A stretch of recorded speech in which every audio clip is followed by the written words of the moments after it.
Next ஒரு 3-4 months, இந்த ஜூலை மாசத்துல அது ஸ்டார்ட் ஆக போகுது.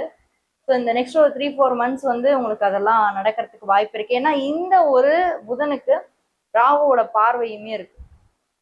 இதுக்கு முன்னாடி வரைக்கும் குரு பார்த்துட்டு இருந்தாரு, ஓகே ஓரளவுக்கு சமாளிச்சார், ரைட்ரா நீ எதுவும் பண்ணாத, பொறுமையா இரு. ஆனா இப்போ என்ன வேணா பண்ணலாம் அப்படின்ற ஒரு டைம். ஸோ வக்ர கிரகங்கள் கண்டிப்பாக ரிசல்ட்டை பின்னோக்கி கொண்டு வந்து ரிசல்ட்டை கண்டிப்பா கொடுக்கும். ஸோ பிரிவினைக்கான வாய்ப்புகள் கொஞ்சம் இருக்கு, பட் அது டெம்பரவரி தான், பர்மனன்ட் இல்லை.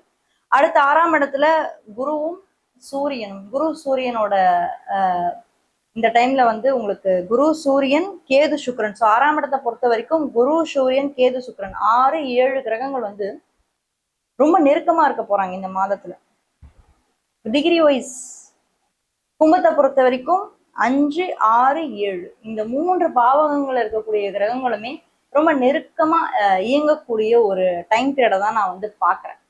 அதுலயும் 6ஆம் இடத்துல இந்த குருவும் சூரியனும் வரும்போது